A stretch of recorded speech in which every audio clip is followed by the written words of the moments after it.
Welcome to the Deep Dive. You've shared a fascinating book with us, Qigong Way of Power by Master Lam Kam Chuen. Our mission today is to unpack its core insights so you can quickly grasp its powerful methods for boosting focus, breathing, and even your creative spark.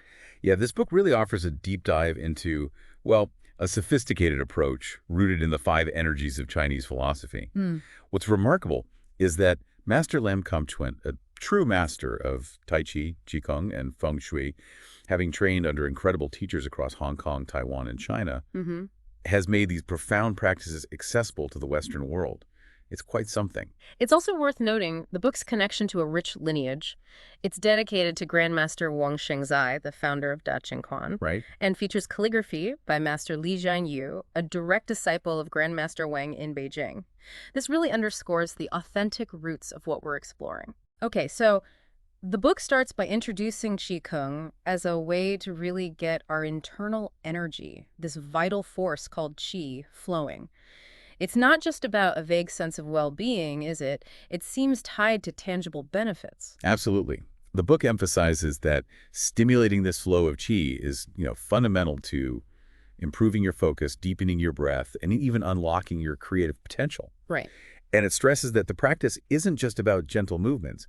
It involves mastering specific positions and movements designed to significantly increase your energy levels, reduce stress, bolster your resilience to illness, and enhance your overall physical condition. It's quite involved. It's interesting because the book posits that all our activities, whether they're physical, mental, or even spiritual, are ultimately fueled by this energy. Yeah, And apparently, we're operating at a much lower energy level than we're actually capable of. that's a crucial insight.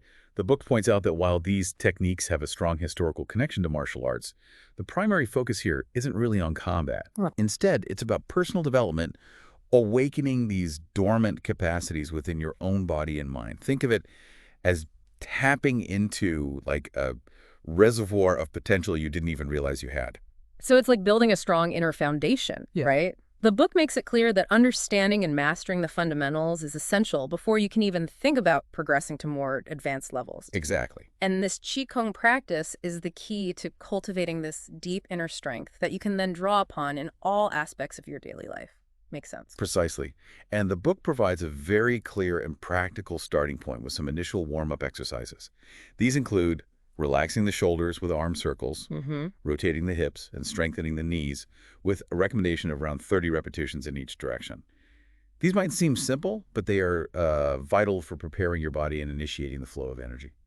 Then we're introduced to Wu Qi, which sounds like the most fundamental standing posture. The book really stresses the importance of relaxation in this stance. Relax knees, belly, hips, and shoulders. With your arms hanging naturally by your sides, even your fingers are slightly separated, your chin is gently lowered, and your breathing is calm and through your nose. What's the real power in this seemingly simple posture? Well, what's fascinating about Wu Qi, as the book describes it, is that it acts as a powerful form of self-treatment. The idea is that as you find stillness in this posture, your internal energy, your qi, begins to naturally seek out areas of tension and imbalance within your body. Huh, like self-correction. Exactly. It's like your body's own intelligence is activated. The goal is to gradually build up to standing in Wu Qi for at least 5 minutes each day, eventually aiming for, around 20 minutes to allow this internal recalibration to deepen. And once we've established a connection with Wu Qi, the book guides us through a sequence of subsequent standing positions. We're talking about postures with names like holding the belly, holding the ball, Right. extending to the sides, and opening outwards.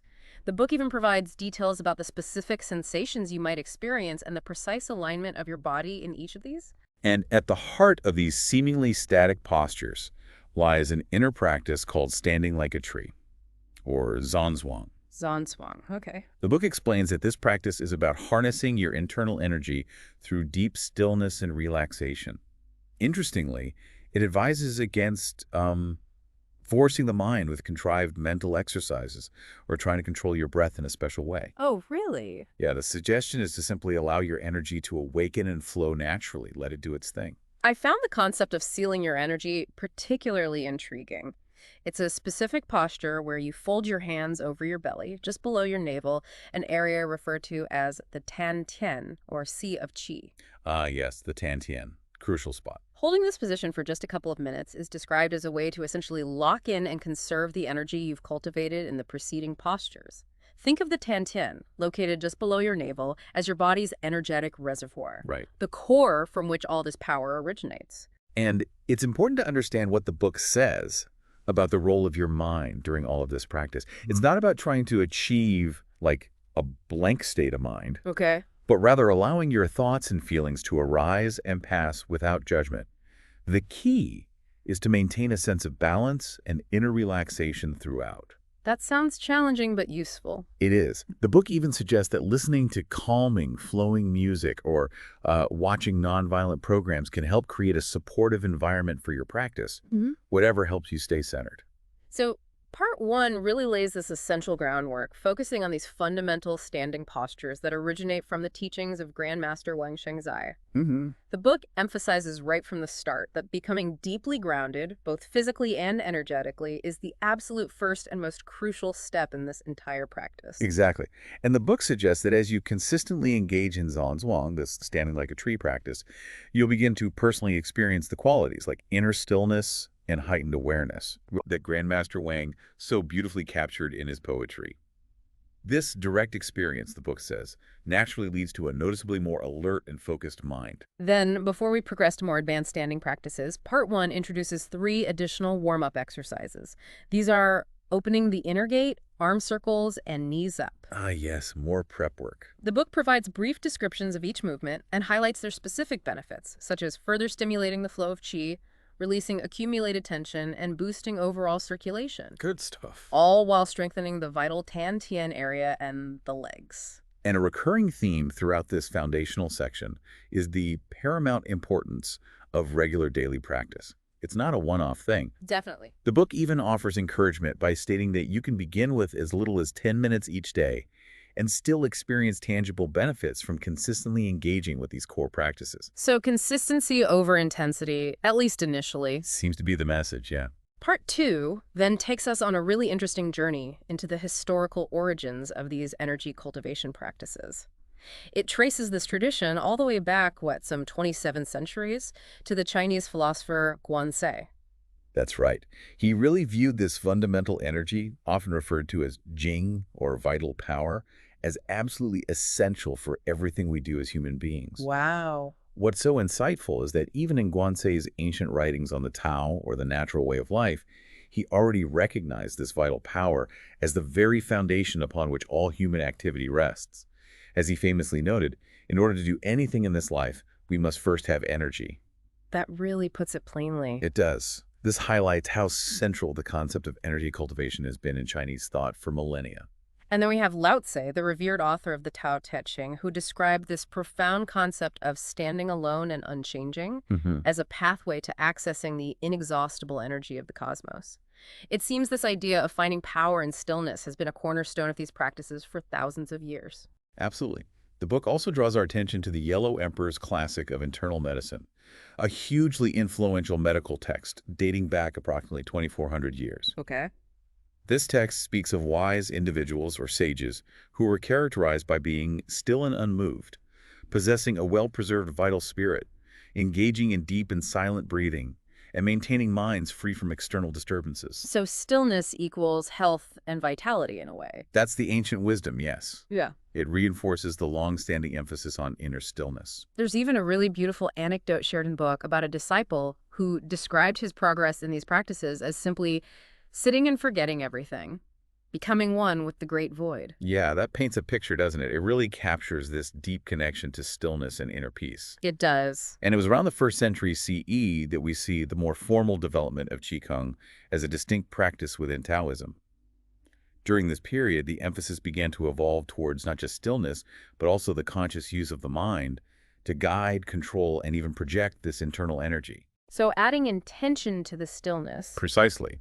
A more active role for the mind. It's fascinating to see how different philosophical and spiritual traditions have contributed to the evolution of these practices. The book highlights the influence of Buddhist thought, particularly the concept of one-pointedness of mind, and how this contributed to the methods for cultivating and directing qi energy with greater focus and intention. And by the 12th century CE onwards, we observe an increasing integration of this understanding of energy dynamics into the internal martial arts. Ah, so that's where the martial connection becomes stronger. Yeah. This led to a further refinement and deepening of these energy cultivation techniques, applying them within a framework of self-defense and combat principles. Which ultimately brings us to De Cheng Chuan, which the book presents as the culmination of Grandmaster Wang Xingzai's lifelong study and practice. Right. We learn that he dedicated over a decade to learning from great masters across China in the early 20th century, before he began teaching his own unique approach in major cities like Shanghai and Beijing. An incredible dedication. And while De Cheng Chuan is widely recognized as an incredibly potent and effective martial art, the book makes a point of emphasizing that its benefits extend far beyond mere combat applications. Right, it's not just for fighting. Exactly. It's presented as a holistic system for enhancing both your mental clarity and your physical well-being in all aspects of your daily life. Okay, as we move into part 3, we begin to explore some of the more advanced postures and underlying principles. The book mentions that these postures might initially challenge our physical endurance. They definitely sound more demanding. But the ultimate aim is a profound transformation of our entire body-mind energy field. There's even a powerful quote from Grandmaster Wang Zhangzai about being tempered and molded as if in a furnace. Whoa, that quote really gives you a sense of the transformative potential these practices hold. Intense. Yeah. The first advanced posture we encounter is the archer. The archer, okay. The book explains that this dynamic stance plays a critical role in rapidly extending the flow of qi from your core, the Tian, out to your extremities. This surge of energy significantly increases overall energy circulation and promotes heightened mental alertness and a feeling of being fully energized. So really getting things moving outwards. Exactly.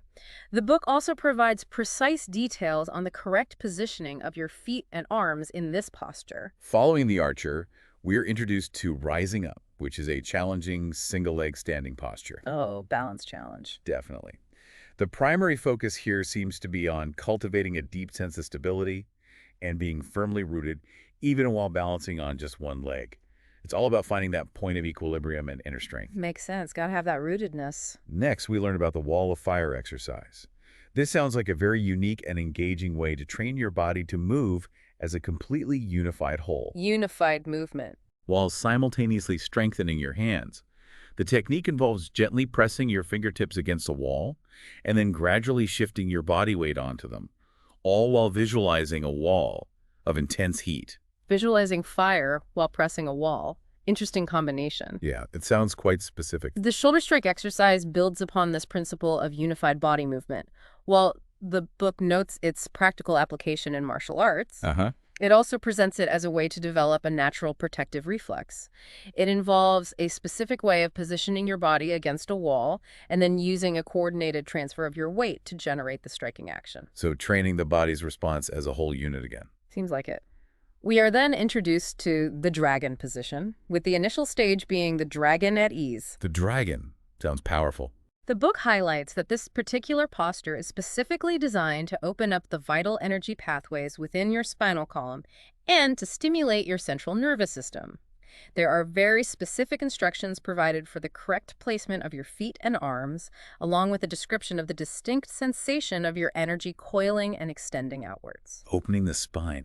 That sounds significant. And feeling the energy coil. Wow. Double spirals sounds like a considerably more advanced exercise, focused on actively engaging and creating two distinct spiraling currents of energy within your arms and hands. Okay, definitely advanced territory here. Yeah, the book wisely advises that this practice should only be attempted after you've achieved a solid mastery of the fundamental standing postures and the Great Circle exercise. Good advice. Don't jump ahead. Right. It carefully describes the specific movements of your arms and hands, and even mentions that you might experience involuntary shaking as your energy intensifies and surges. Shaking. Yeah. So a real physical manifestation of the energy buildup.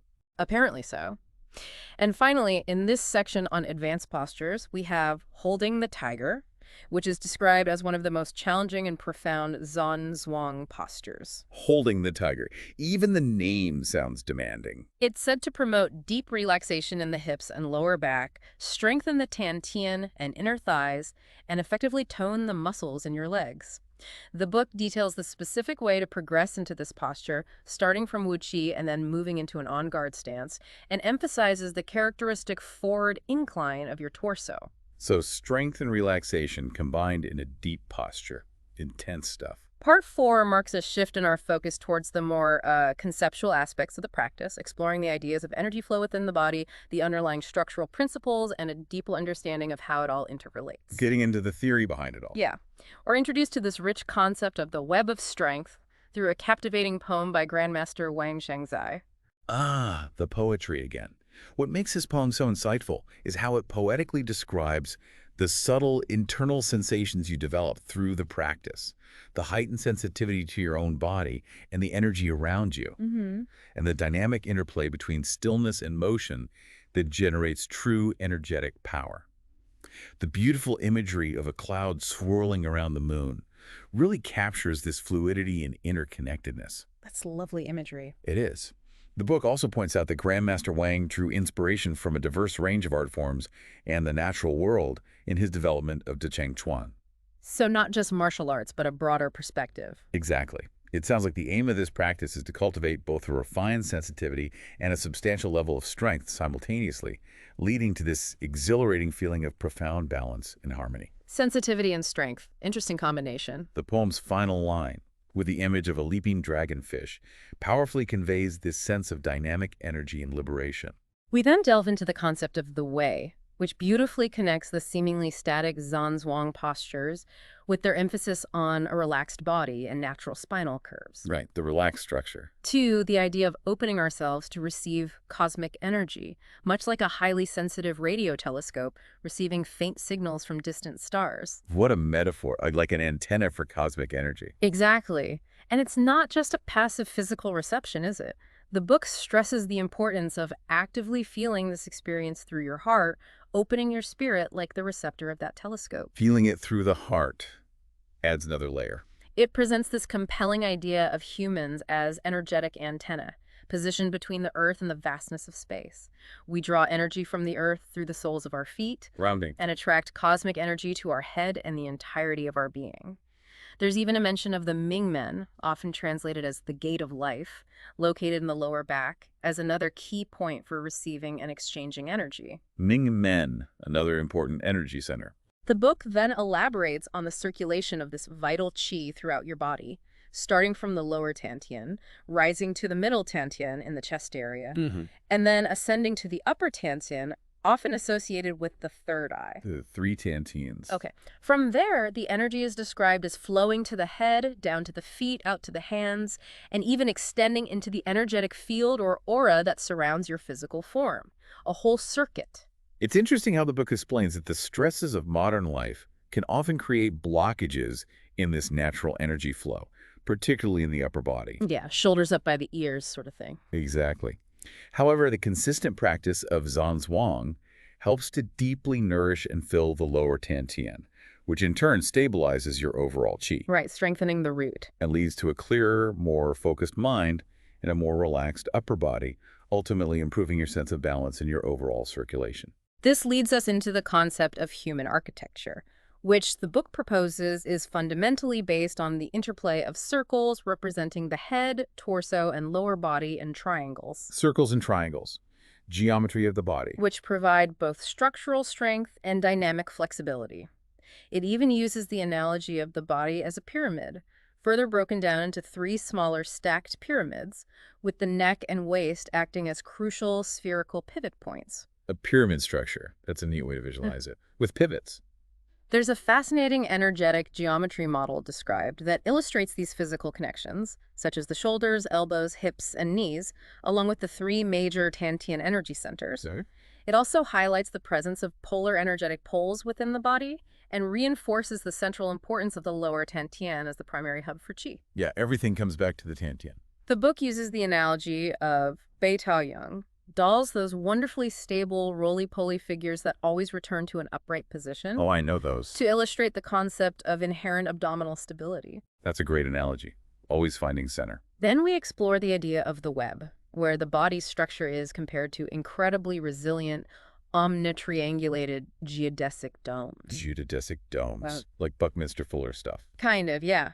The book explains how these structures, composed of interconnected triangles, are remarkably stable, yet flexible, capable of dispersing tension and stress, much like gas evenly distributed within a balloon. Ah, so tension gets spread out, not concentrated. Exactly. It emphasizes how both the triangular and curved elements within our own bodily structure contribute to this innate resilience and support. The pump is an intriguing concept. The book explains that the practice of Zhan Zhuang helps to realign your body and clear any obstructions that might be hindering the smooth flow of energy, Clearing the pathways. which naturally leads to increased overall energy levels. The focus then shifts to your feet as the primary pumps for this energy, specifically highlighting the red triangle formed by the ankle, the base of the big toe, and the ball of the foot as the key area for actively pumping qi. The feet as pumps. Using that red triangle. That's specific. It is. The book details the arch-like structure of your feet, explaining how it acts as a natural bridge and fulcrum. It emphasizes that by consciously training and activating this red triangle, you significantly enhance your ability to both react to and redirect external forces that act upon your body.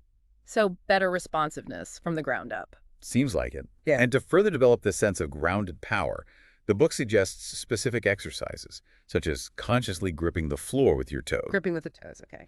and cultivating the internal sensation of walking uphill, all aimed at strengthening your connection to the earth and enhancing power in your lower body. Feeling like you're walking uphill even when you're not. Interesting internal cue. Yeah. It also recommends practicing subtle shifts of your weight onto that red triangle of your feet while slightly raising your heels and engaging in gentle contractions and relaxations of your calf and hand muscles while maintaining a relaxed upper body. Lots of subtle adjustments, building power. This leads to a deeper understanding of deeper strength, where you visualize an energetic triangle extending downwards from your head to your feet, and simultaneously an inverted triangle grounding you firmly to the earth. More triangles, one pointing down, one rooting down. Exactly. This visualization is presented as a way to enhance your ability to receive and effectively direct incoming force. Ah. The book also points out the presence of structural and energetic triangles within your arms and shoulders, contributing to overall stability and power. Then we encounter the concept of building pressure, where qi is essentially defined as a form of internal pressure, Qi as pressure. Okay. drawing a connection between the classical Chinese character for qi and the ideas of heating and transformation. It's about understanding how cultivating internal pressure leads to a more energized and transformed state of being. Like building steam in an engine almost. Maybe. And this cultivated strength then manifests as power circles, where the developed energy and stability express themselves throughout your entire body, creating an unshakable connection to the ground Unshakable connection. and a natural ability to rebound from any impact. The book uses vivid analogies, comparing your muscles to powerful rubber balls and your bones to resilient bamboo, Rubber balls and bamboo. Strong, but flexible. emphasizing that this intrinsic power originates deep within your bone marrow and extends outwards to your musculature. Power from the marrow out. Deep stuff. Finally, in this section, we have Breaking Through, where a profound quote from Grandmaster Wang Shengzai emphasizes that no movement, meaning the subtle internal movement of energy, Right, internal movement. is actually far superior to large external movements, particularly in the context of combat. Stillness is more powerful than big actions. In a way, yes. The book explains how highly trained, unified body movement allows even the slightest adjustments to express the full power of your entire being, enabling you to absorb incoming force and transmit it back to the earth with a corresponding reactive force. Wow. So tiny movements have huge impact. That's advanced. Part 5 shifts our focus to what the book calls the 5 energies and their diverse manifestations. It begins with a set of twin couplets, referred to as the forces of nature, offering profound advice for those engaged in martial arts practice. Okay, the 5 energies. Metal, water, wood. Exactly. These couplets emphasize cultivating the heart of a general, the mind of Confucius, the bravery of a hero, and the compassion of a Buddha, Wow, those are high ideals. highlighting the idea that true power originates from these inner qualities rather than simply aggressive physical techniques. Yeah, It's about character. that's a really important point. Power isn't just about force. What's truly significant about this section is that it introduces the 5 fundamental power movements derived from the Cheng Chuan, each of which embodies the principles of the traditional Chinese system of the 5 energies. Right. Metal, water, wood, fire, and earth. These energies represent the primary directions of energy movement that govern the cycles of nature and manifest as distinct forces in the world around us. So embodying natural forces through movement. Let's start with metal power. Okay. The book describes it as possessing a condensed, focused, and enduring strength, akin to metal buried deep within the earth, with an inherent sharpness and the capacity to cut through. Condensed cutting. Makes sense for metal. It details the specific positioning of the arms and fists and the slow, deliberate, yet powerfully building nature of the associated movement. The book also points out how cultivating metal power refines mental clarity and enhances the ability for precise and effective communication. Mental clarity from metal power. Interesting link. Next, we explore water power, which is characterized by water's elusive and ever-changing yet ultimately irresistible nature. Water. Fluid, adaptable, powerful. It can adapt to countless forms, possessing both immense vastness and intensely penetrating power. The book explains the specific arm and fist positioning and the upward twisting motion involved, likening the power to something fluid and dynamic, like a high-pressure jet of water or the forceful eruption of steam, like a hose or steam that's vivid, ungraspable power. According to the book, water power fosters persistence and the ability to overcome obstacles and find creative solutions. Persistence and problem solving from water. Cool. We then encounter wood power, which is associated with growth, expansion, and the upward striving of a tree. Wood. Growth, expansion, rootedness. The emphasis here is on its rooted stability combined with a yielding flexibility, directly linking it back to the foundational Zhan Zhuang practices. Connection to the standing practice. The book describes the specific arm and fist positioning and the alternating forward extension, comparing its power to the sudden, sharp force of lightning or the clean cut of an axe, delivering direct and decisive blows. Lightning or an axe. Yes. Straight cutting power. Wood power is also said to cultivate resilience and the capacity to absorb impact and spring back with renewed force. Resilience. Bouncing back. Makes sense for wood. Following wood power is fire power, which begins with a firmly grounded weight and a feeling of light suspension in the upper body. Fire. Eruption. Transformation. Transitioning into the familiar, holding the ball posture. The key movement involves a dynamic turn of the hips, combined with an upward thrust of the hands, with the raw power being likened to a volcanic eruption. A volcano erupting. That's intense imagery for firepower. The book suggests that firepower helps to burn away physical, mental, and emotional blockages and cultivates qualities like warmth, a sense of humor, and creative inspiration. Burning away blocks and promoting warmth and creativity. Nice. Finally, we have earth power. Earth. Stable, grounding, central. Earth is presented as the central stabilizing force, possessing tremendous depth, unwavering stability like a massive sphere or an unshakable mountain. The book describes the initial arm and fist positioning and holding the belly, followed by a powerful diagonal splitting motion. Splitting motion from Earth. This Interesting. power embodies qualities of expansiveness, groundedness, and balance, capable of both gentle acceptance and the expression of immense force, much like the power unleashed during an earthquake. Acceptance and earthquake power. Quite the range for Earth. In Part 6, we move into the practical applications of these principles and explore pathways for further developing your practice.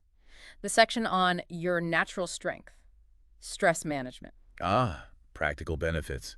Stress management is huge. explains how the regular practice of Zhan Zhuang cultivates your inherent capacity to remain calm and centered under pressure and to effectively release accumulated stress.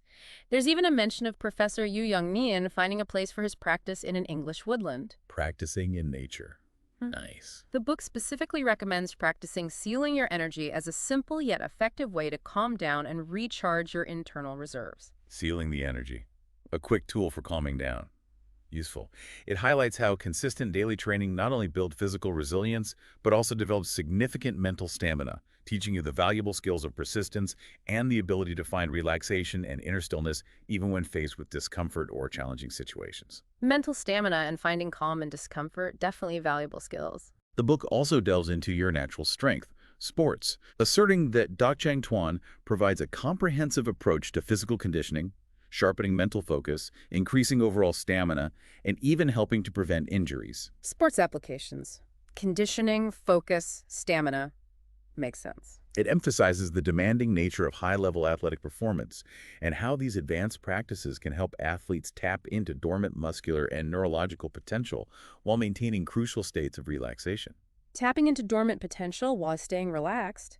Key for athletes. Interestingly, the Cheng Chuan is also linked to the cultivation of personal bravery and a freedom from fear, echoing Lao Tzu's wisdom that those who have truly tempered themselves are not afraid. Bravery and freedom from fear. Profound benefits. The importance of consciously cultivating relaxation as a means of conserving vital energy during periods of exertion is also discussed, referencing the training involved in the controlled contraction and subsequent release of muscular tension. Relaxation to conserve energy. Counterintuitive but important. For those actively engaging in the standing postures, the book advises striving to go as low as comfortably possible in the stances, while always remaining mindful of any strain on your knees. Go low but watch the knees. Good practical advice. It also suggests utilizing the power of stillness to help alleviate any trembling that might arise in your legs during practice. Use stillness to calm the shaking. Interesting technique. To further enhance lower body power, the book recommends incorporating subtle actions like consciously gripping the floor with your toes and cultivating the internal sensation of walking uphill. Gripping toes, feeling uphill.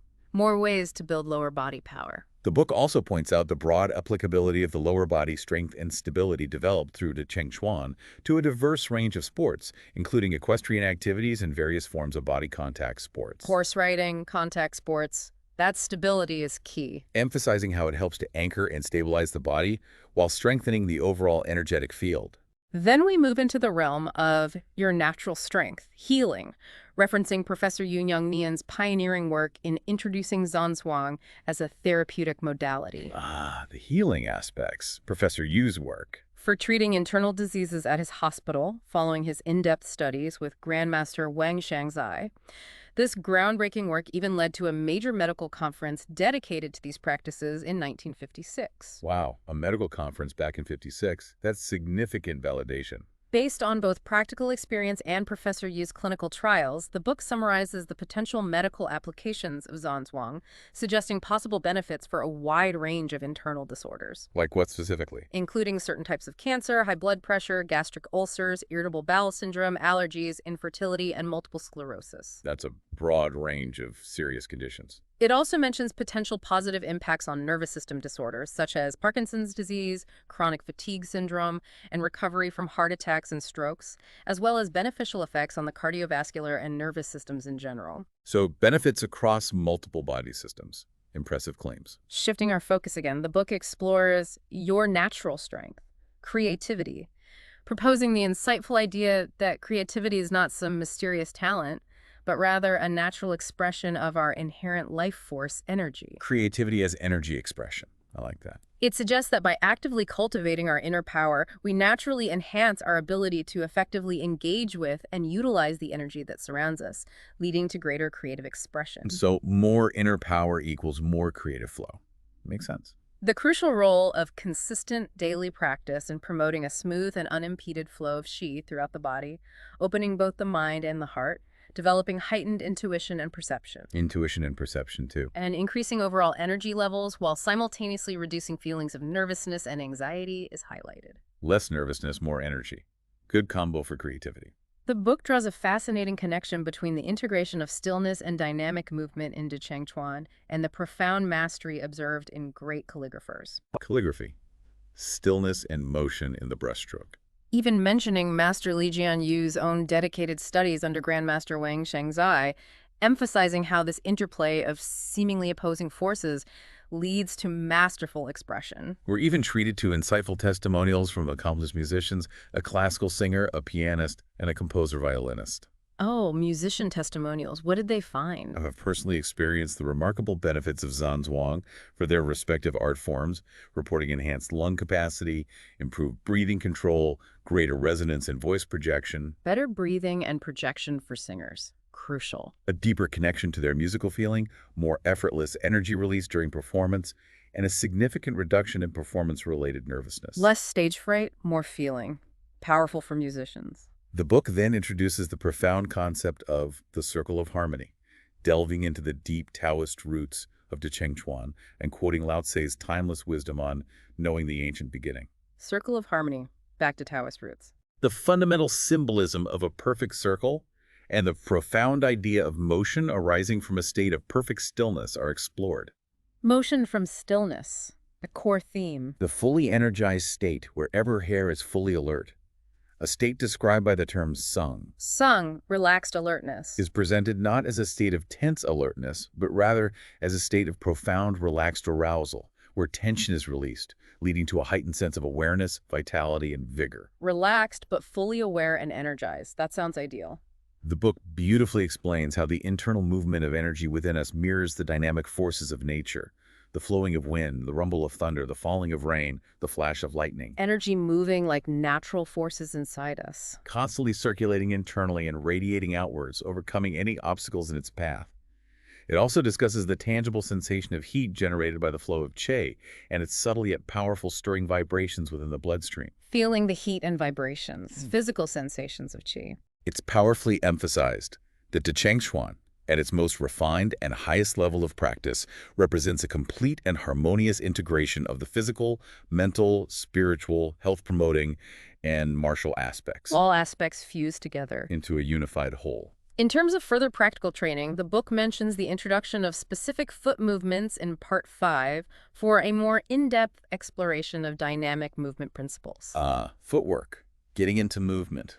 It provides brief descriptions of movements such as rooster stepping, which emphasizes maintaining a low stance and controlled footwork, walking in a straight line, focusing on a forward push with the fingertips and a backward pull with the palms. Rooster step. Straight line walking. Specific drills. The turning step, involving weight shifting and body rotation while keeping the feet close to the ground. The diagonal walk, emphasizing silent, low-level forward movement using the power of the rear leg. Turning. Diagonal walking. Different ways of moving the structure. And finally, the advanced bear movement, which appears outwardly subtle but demands significant internal control and strength. The bear. Subtle but powerful.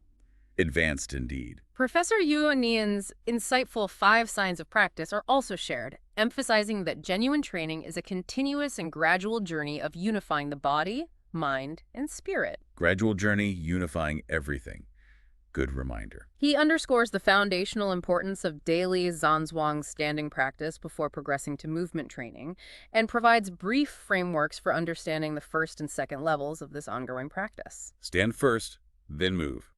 Build the foundation. Finally, the book introduces us more fully to the author, Master Lam Kam Chuen, highlighting his lifelong dedication to the classical Chinese arts, his significant accomplishments in bringing traditional Chinese healthcare practices to the West. Master Lam himself brought this to the West. His deep expertise in the 5 arts of Chinese wisdom and his extensive martial arts lineage, which ultimately led him to dedicated study of Xingyi Quan, Baguazhang, and finally Da Cheng Chuan under various esteemed masters and Professor Yu Yongnian himself. Quite a lineage and breadth of knowledge. Master Lam's esteemed recognition as a lineage holder of Da Cheng Chuan by Madame Wang Yukfang, and his significant collaborative work with Professor Yu, effectively bridging the gap between Western and traditional Chinese medicine. Bridging East and West. Important work. Are also noted, along with his ongoing and dedicated efforts in introducing and teaching the profound art of Da Cheng Chuan to the Western world.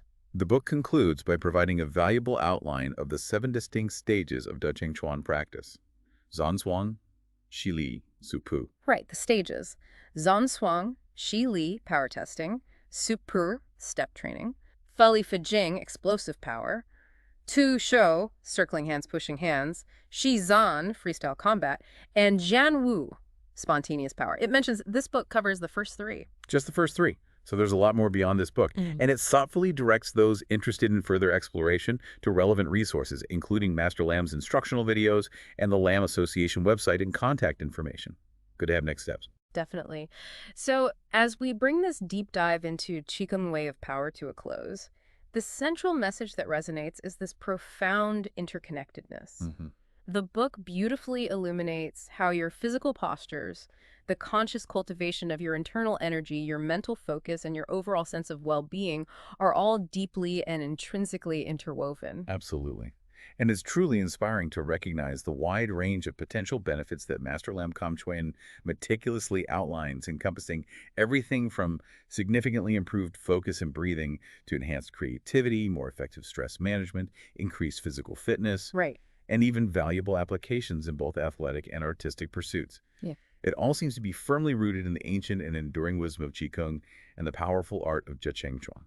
This leads us to a final thought for you, our listener. Considering the rich tapestry of ideas we've explored, from the foundational stillness of Wu Qi to the dynamic flow of the five energies, which particular aspect of energy cultivation or the historical lineage of these profound practices resonates most deeply with you?